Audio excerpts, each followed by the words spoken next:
Lisa Miles, a 2-year breast cancer survivor, doing well through my treatments, and I am starting a breast cancer survivor group through Crouse Hospital, where I'm the supervisor of the Physical Rehabilitation Services Department,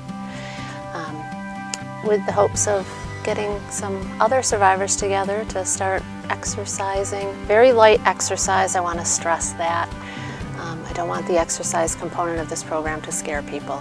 We're geared toward any fitness level. So, but to get together, exercise, and make some new friends. I found a lump in my right breast just 2 years ago this month. Have my annual mammograms anyway because I'm over 40. And my mammogram didn't pick up the lump because it was up a little bit higher than what the mammogram was showing. So I went into our breast health center at Crouse and had an ultrasound done. Ultrasound turned into a needle biopsy, core biopsy, and had some positive results. Within 3 weeks I was in surgery, had a lumpectomy, and started radiation a couple weeks after that. I had 33 days of radiation, 10 minutes a day, and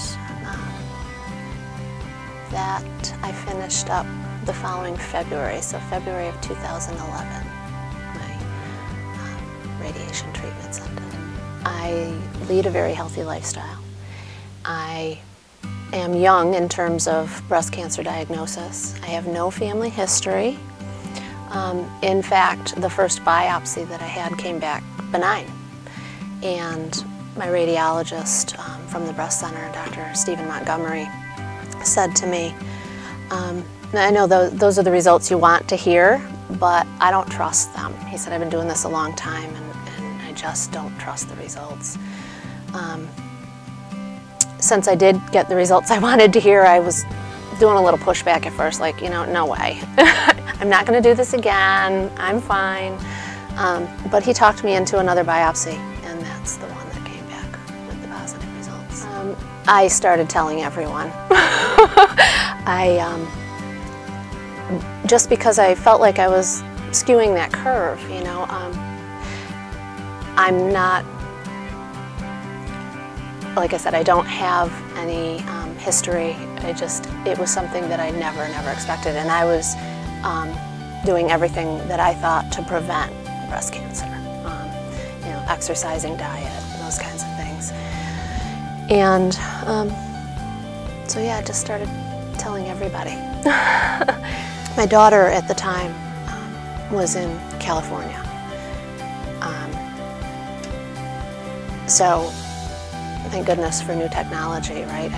I wanted to do a face-to-face with her to let her know what was going on, but couldn't get across the country at the time, and she was unable to come home. So I Skyped. But it was nice because she could at least see that I still looked healthy and that my attitude was still good. And so I think that helped her get through it a bit. And my son took things a little harder, I think, but he was still home with me, so worked with me through it though. And my life partner, my boyfriend, who I've been with for several years,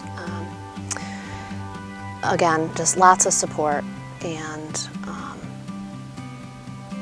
helped with the treatments, healthy foods.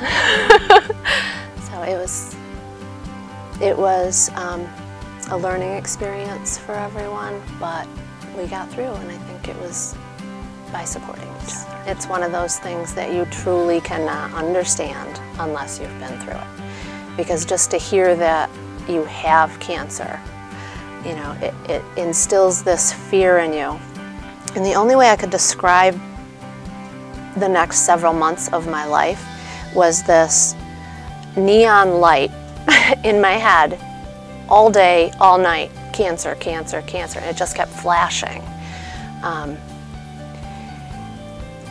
So, you can have somebody on the other side of your dinner table or next to you on the couch and giving you support. It still is more beneficial for peace of mind to have somebody who's been there and been through it. You have to reach out to someone who's been there and is still surviving. You have to learn how day to day, minute to minute, someone else stays so present that they don't have cancer at that moment. So you really need to talk to people. Even though I had the family support, I was lacking the familiarity with the disease. So it's hard to find people who first want to talk about having cancer, and then secondly to come together with a stranger. Though I have to say that when strangers learn that they're survivors, there's this great energy and bond that's instantly created. Most people, when you get into an elevator where there's other strangers in the elevator, you push your button and you just kind of sit there and you watch the ceiling or you watch the buttons.